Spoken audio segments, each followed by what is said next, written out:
mõtetega on kõige lihtsam hakkama saada.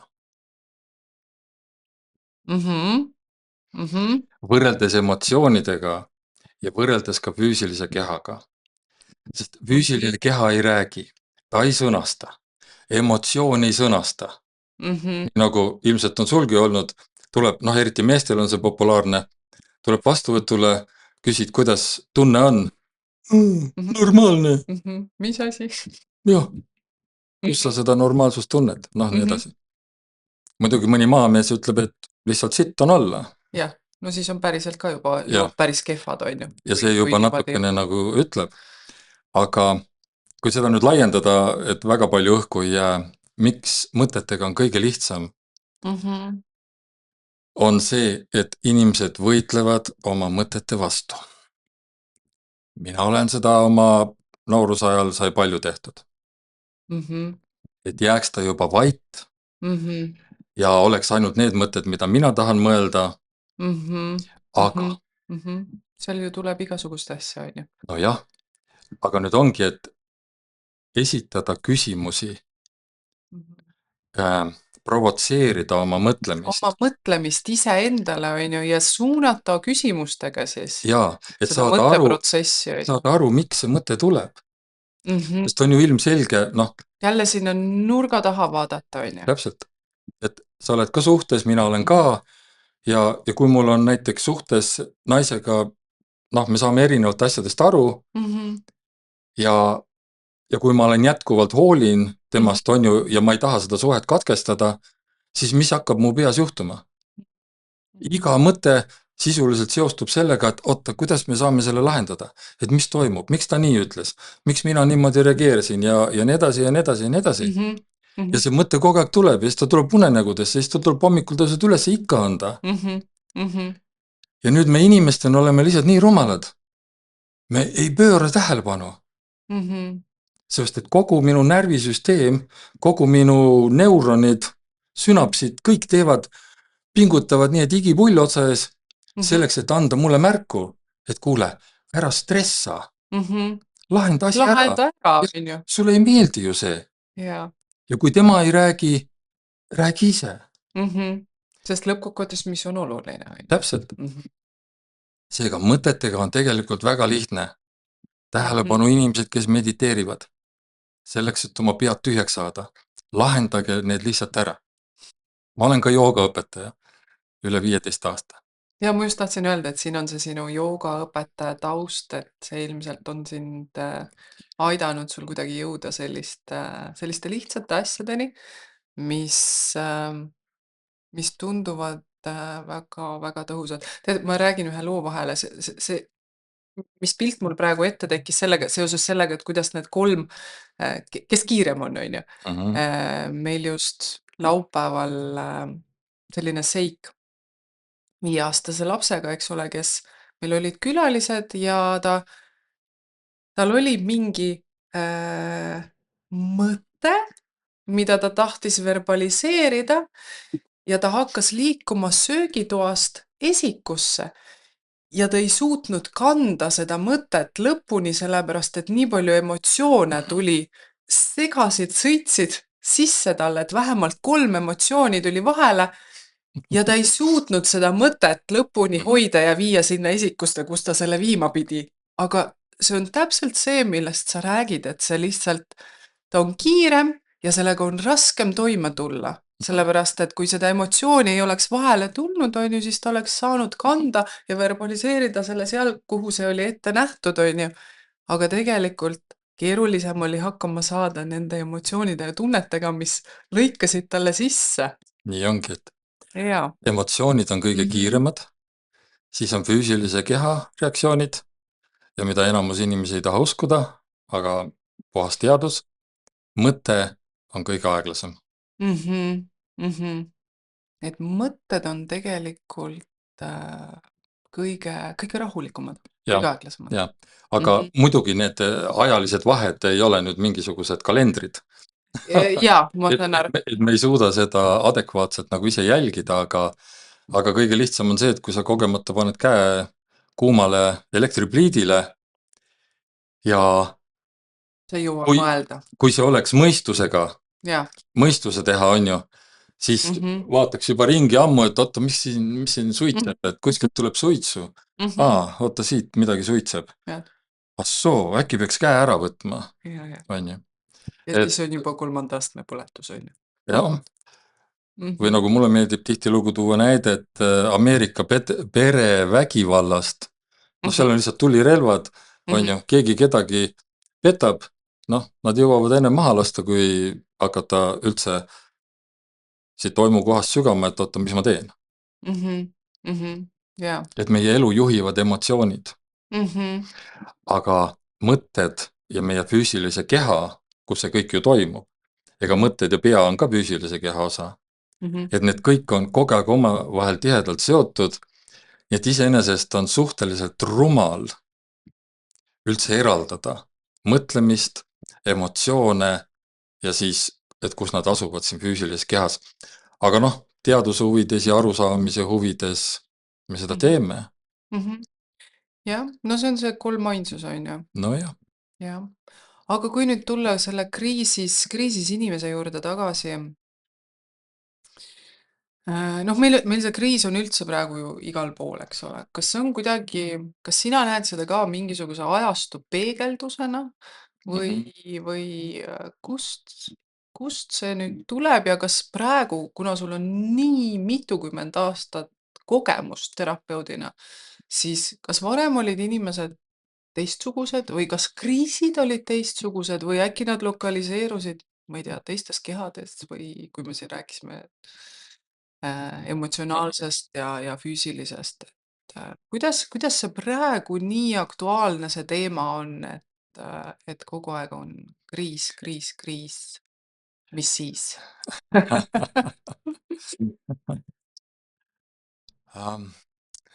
No jah, võtab natukene maigutama, sellepärast et sellest, mis meie ümber toimub, on ju, me võime rääkida siin mitu päeva. Ja ikka ei saa sotti mitte millegist. Aga kui vaadata nüüd mitte nii lühikese perioodiga, kui kliimainimesed vaatavad, et eks ole, toimub kliima soojenemine. Lühikeses vaates on kliima soojenemine. Aga kui nüüd vaadata, noh, see on jälle natuke sellist joogalikust lähenemisest, veedalikust, et siis inimene on kogu aeg kasvanud ja nüüd me oleme kollektiivsel teadvuse tasandil. Ehk me elame oma individuaalset elu, kus mul tuleb vastutus võtta iseendale ja saada sellega hakkama. Aga siis meil on selline kollektiivne tasand, kollektiivne teadvus. See areneb ka. Ja see on see, et sellest ei ole võimalik välja hüpata. Mõned küll väga vaimsed ja spirituaalsed tahavad, on ju, et need on need tavainimesed, need ei mõista ja blä. Aga sa tead ka, kuhu need hüppavad või? Kuhu nad hüppavad? Noh, nad hüppavad tihti... Kui nad välja hüppavad? Jah, nad hüppavad näiteks rauapuudusesse ja eralduvad metsa ja... Eestis on väga palju loodussõpru, käivad metsas. Mina elan metsade vahel lausa. Et aga väga paljud põgenevad metsa.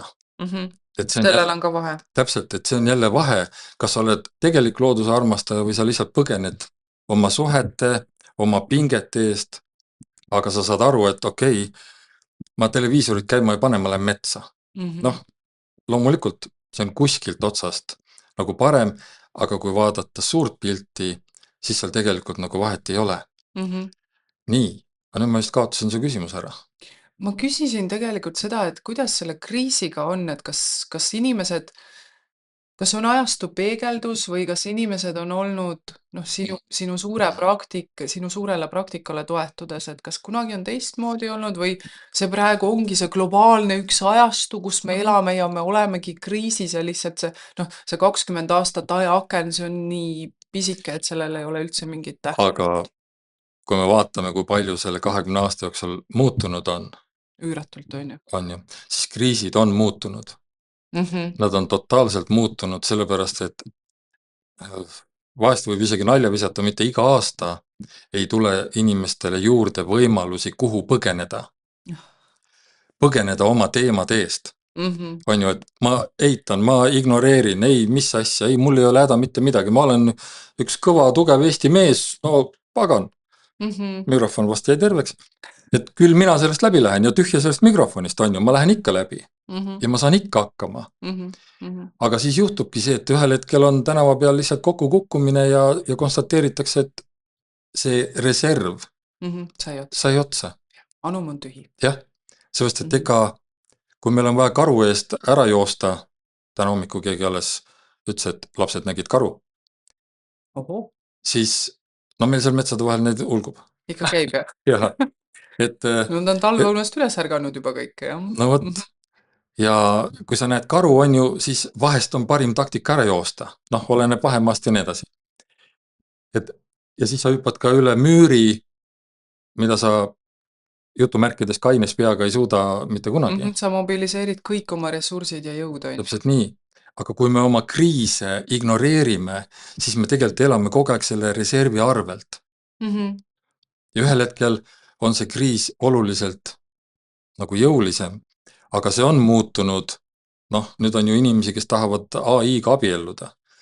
Ma ei ole küll Eestis kuulnud, aga Ameerikas on juba küsitud, et miks ma ei saa AI-ga abielluda. Seepärast, et ta ei vaidle mitte kunagi vastu.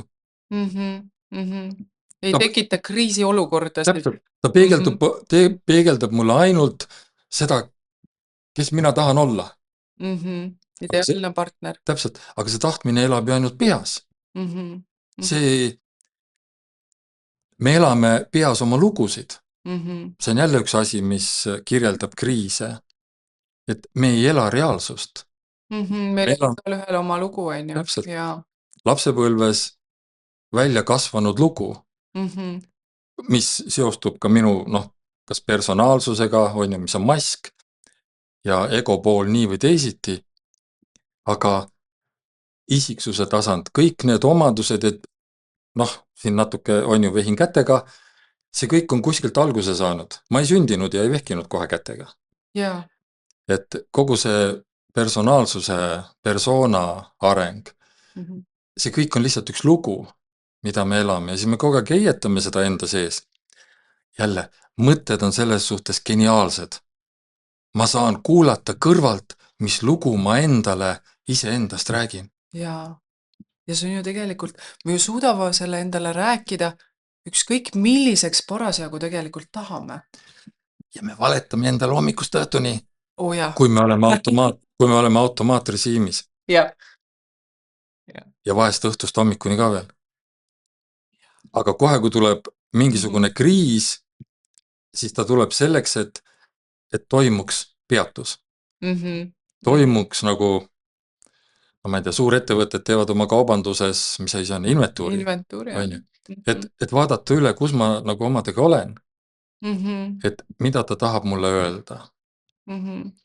Ja noh, eks meie jutud siin on ju peaasjalikult nagu selle suunaga, et osteopaatidena saame me väga hästi aidata.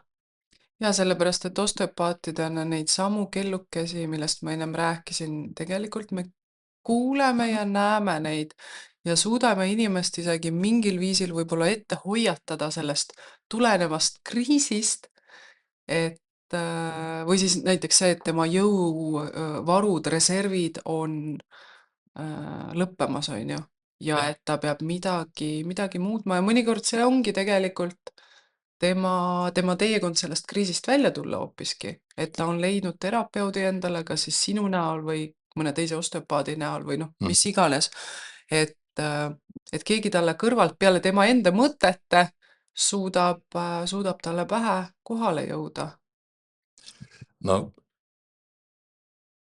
sellepärast, et kui ise tahta sellega hakkama saada, siis peab olema ikka väga teadlik, väga palju praktiseerinud teadvel olekut, sest enamus asju me oma elus elame väga automaatselt. Me oleme automaatrežiimil. Ka joogatundi ma alati alustan sellega, et soovitan kõigil nagu vaadata päev üle. Et kui mitu hetke sul oli päeva jooksul sellist, kus sa olid kohal. Sa olid täiesti teadvel, millised su mõtted on, kuidas su keha ennast tunneb, kus kohas sa seda tunned. Ja siis See on üks väga hea harjutus. jah, aga mul on joogatajad, kes on kõik seal 15 aastat käinud. See on täiesti uskumatu, ma Ikka alati, nagu esimest korda. ma alati tõstan kaabud nende ees, et Järjekindlus, jah. aga ja neil on neid hetki palju rohkem võrreldes nendega, kes endaga ei vaatle ennast, ei tee tööd, ei pane nagu üldse tähele. Ja kui me oleme automaatrežiimis, siis lihtsalt see on koht, kus ma võin 100% kindlusega väita, sa ei tule kriisist ise välja. See ei ole sel põhjusel võimalik, et lihtsalt sa oledki kriis. Ja sa ei suuda kriisi näha kõrvalt, kui sa ise oled kriis. Et Tulles veel korra sammu võrra tagasi, ma just mõtlen seda, kus sa päriselt analüüsid seda, et kuidas sa ennast tunned, on ju, kus sa oled, mis sa mõtled. Et öeldakse, et üks selline hea nipp kuulajatele, vaatajatele ja võib-olla sulle ka, kui sa ei tea, et mälutreening, et kui sa õhtul pikali lähed, siis proovi võimalikult täpselt meenutada ja käia sammu haaval kogu oma päev läbi.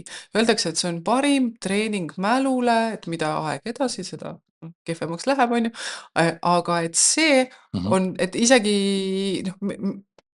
kui sa teed seda üks õhtu, teine õhtu, kohe ei suudagi meenutada, mis ma seal hommikul tegin, sellepärast et ega tegelikult, nii nagu sa ütlesid, me ei olegi kohal. Aga see harjutab seda, üks hetk see harjutab just seda päevas kohal olemist, sest sa tead, et sa õhtul pead meenutama hakkama. Ja teine asi, et tegelikult sa treenid sellega oma mälu. Jah, ja närvisüsteem ju hakkab iga päev saama selle tõuke ja närvisüsteemi ülesehitus sõna otseses mõttes muutub, mitte ehituslikult, aga see, millele ta nagu põhineb, sest muidu meie närvisüsteem ju, ta püüab lihtsalt, närvisüsteem aitab meid. Kõik ärevused, kõik sellised depressiivsed, kõik need on ju lihtsalt signaalid, et inimene ei teeks midagi veel hullemat endaga, aga meie närvisüsteem püüab lihtsalt kogu aeg ette ennustada, mis tulema hakkab, aga kõik tema etteennustused on vana baasil. Midagi uut ta luua ei suuda ise, on ju, ilma oma abilisteta. Täpselt. Kui meie närvisüsteemile ei anna uusi vihjeid, kui me iga päev käime tööle ühte ja sama marsruuti mööda, siis me võime ühel hetkel silmad kinni ka seda teha. Me oleme nii automaatsed. Aga kui käia kogu aeg kuidagi teistmoodi, vahepeal pesta hambaid vasaku käega, kes on parem. Me teame, kui keeruline see on. No võt, ja proovi siis veel kirjutada, kui sa ei ole kunagi vasaku käega kirjutanud näiteks. Või mida iganes. Ma olen inimestele igasugused veidraid asju, ma ei tea, magada voodi all, mitte voodi peal ja nii edasi. Vahetada magamiskohad ja... Sulle meeldib nalja ka tahe vahest. See on see, et kui ise nalja ei tee enda üle, siis teevad teised sinu üle nalja. Ja jumal hoidku selle eest, on ju. Jah, parem siis juba ise kõik välja lobiseda, kui pärast kuskilt piinlikult küla pealt tagasi kuulda. Nii et need ja töö emotsioonidega on see, kus me pääseme nagu minevikule ligi. Et kui me oleme mingisuguseid traumasid läbi elanud. Sellepärast, et see käib meiega kõik kaasas või me kanname seda oma kehadega, füüsilise kehaga ja mutuaalse kehaga. Kanname kõike kaasas. See on meie kudedes, praktiliselt igal pool on see mälu. Rakkudes ja rakkude vahel ja rakkude sees. Et emotsioon on see võti. Mitte mõtlemine. Sest kuulad ilmselt juba saavad aru, et ma natukene seda mõtlemist nagu nokin, sest maailmas ikka jätkuvalt, et mõte loob meie elu. Mõte ei loo meie elu, aga me ei suuda vahet teha, et kui ma ütlen läbi oma automaatse mõtlemise, läbi selle ego meele, siis tema loob. Aga meie tahame mõelda, et homme on minu elu ilus.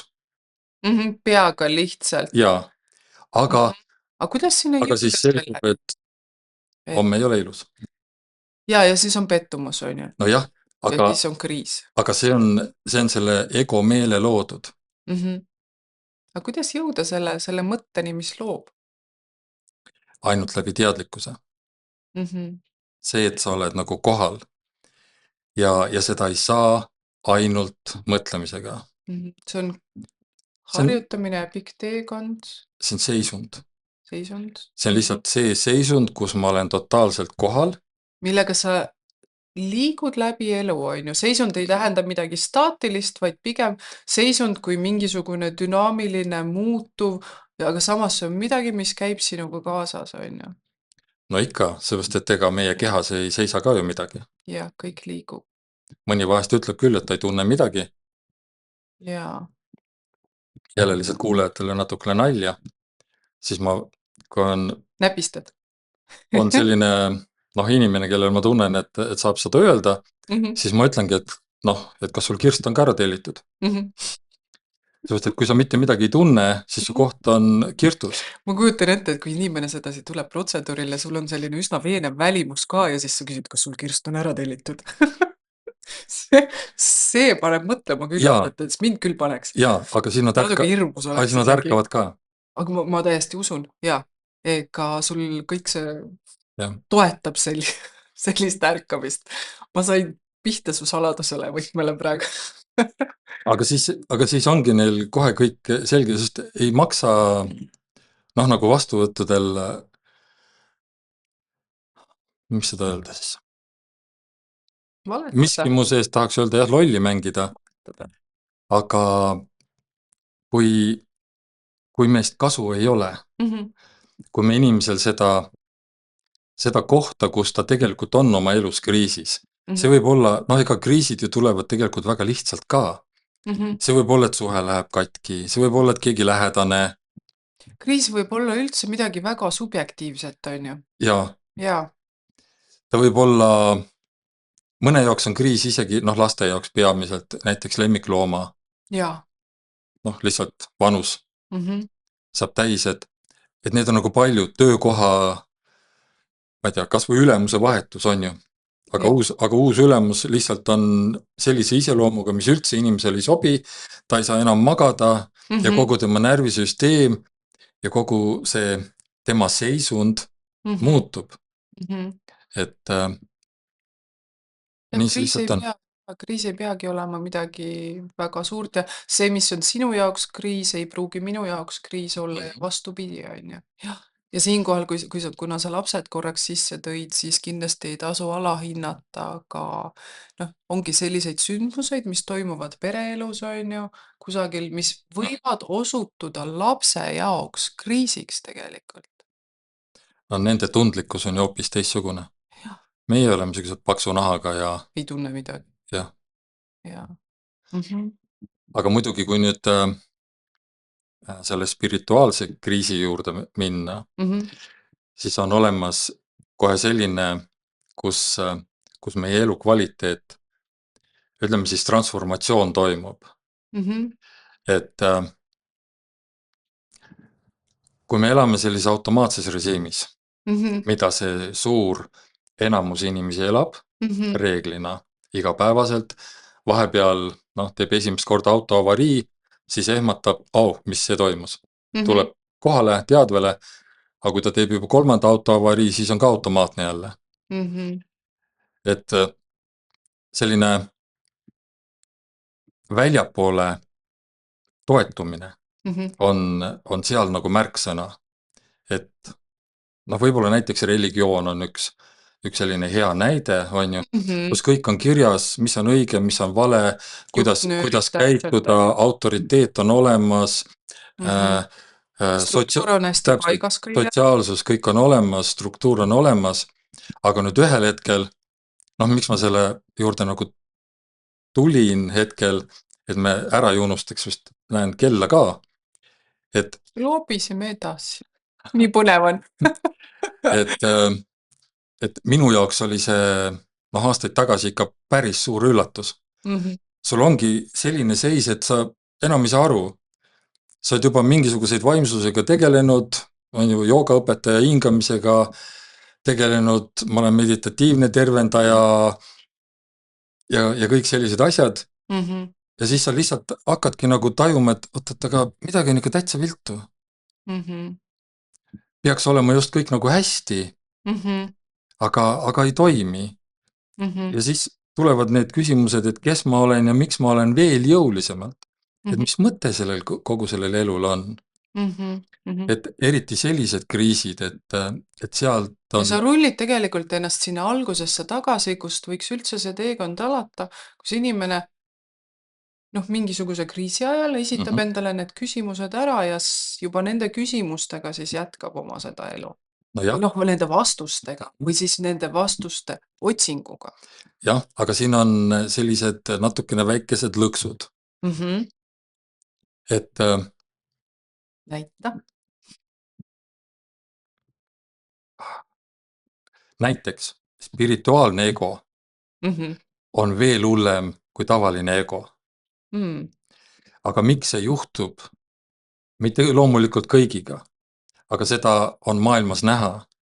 See juhtubki sellepärast, et suur osa inimesi hakkavad selle vaimsuse ja spirituaalsusega tegelema sellepärast, et nad on tegelikult oma elus kriisis. Ma tean, see on põgenemisviis. Nii nagu sa ütlesid, et nad lähevad metsa.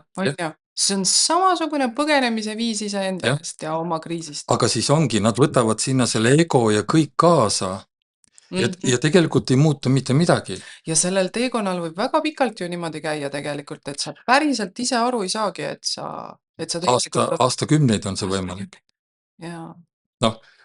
On ju, ise on saanud ka mingitel koolitustel käia ja jälle keegi, kellega on saanud koos käia, helistab, et kuule, Kalev, et kuidas sina hakkama saad, et või ma ei tea, isegi meie siin Eestis, kes on tuntud mingid selgelt nägijad või nii edasi.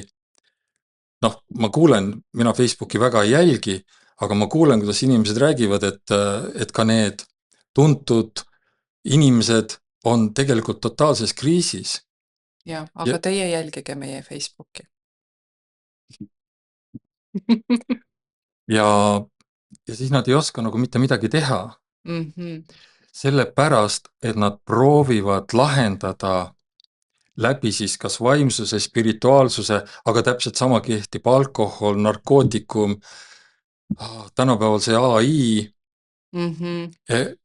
eneseabi raamatud, nad püüavad kõike muuta läbi täpselt sama, kes nad on kogu aeg olnud, läbi selle sama seisundi endas, ehk seda kriisi nagu endas läbi tunnetamata, oma taju kasvatamata, oma närvisüsteemi hoopis uuele, ma ei tea, regulatsioonile viimine, ehk närvisüsteemi ümber õpetamine mingi viisil on ju. See on eesti keeles täitsa hea, eks ole, ümber õpetada. Et ilma seda tegemata, kui sa lihtsalt lähed oma haavadega, oma valuga ja hakkad siis vaimseks, siis sa tegelikult saadki selle vaimse ego ja tagajärjed on veel hullemad. Ja siis tekivadki nagu need küsimused ka, et mõni tahab aknast alla hüpata ja tekib üldse see tunne, et aga see elu on ju nii mõttetu. Ja siis jõutakse sinna kohta, seda mina olen ka näinud, et siis sa jõuad sellise tohutu pettumisega kõiges ümbritsevas, mitte endas veel mitte endas, aga kõige selle ümbritseva suhtes pettumus ja ebaõiglus. Me kuuleme seda ju siin majas päris tihti, et keegi ütleb, see kõik on mõttetu. Mis ma siin üldse? Aga kuna me püüame toetuda samamoodi mingisugustele välistele struktuuridele, välistele lahendustele, selle asemel, et hakata neid toetuspunkte ja enda ressursse avastama enda seest. Me sünnime siia üksi. mis sest, et meil on vahepeal väga palju toredaid sõpru, kaaslasi, armastusi ja nii edasi ja me lahkume siit üksi. See tähendab, on olemas tasand, kus mul tuleb hakkama saada üksi. Iseseisvalt. Jaa, aga kaaslane on mulle hea peegel, ma saan temal küsida nii edasi. Ostopaat on hea abiline, kes suudab näha rohkem. Sest ega, ka siin majas ju enamus ostopaadid on millegiga juba varem ka tegelenud, kes igasuguseid. Ja, erinevaid. Ja me tegeleme ju selle sama vaimse taustaga ja kõik need biodekodeerimised, mina nimetan neid sümptomite bioloogiaks, ehk kust kohast nagu see haiguslik protsess siis käima läheb. Et lisaks Sest et sellele, haigus on kriis juba tegelikult. no see on juba täiesti kriisiseisund. Jah, sest et see on juba selline tugev appikarja, on ju. Et see ei ole veel see sosistav väike valu, on ju, mis tuleb, vaid Aga vaata, kui palju me kuuleme ka inimesi, kes tulevad ja ütlevad, et tal on mingisugused, ta tunneb ennast halvasti, ta ei toimi, ta ei saa magada, arstid teevad kõik võimalikud analüüsid, mis üldse olemas on ja ütlevad, et võta rahusteid.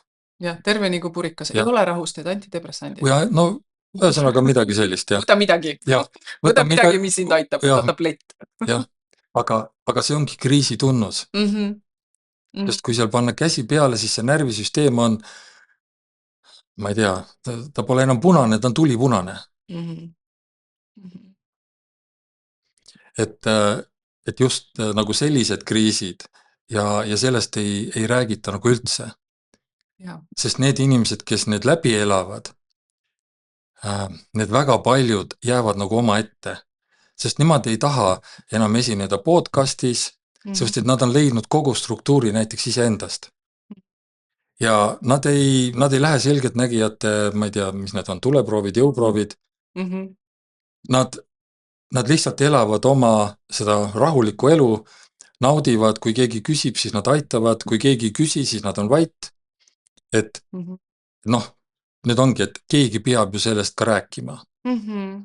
Ja mina seda aeg-ajalt teen, kutsutakse kuskile, räägin erinevad koolitused. Jaa,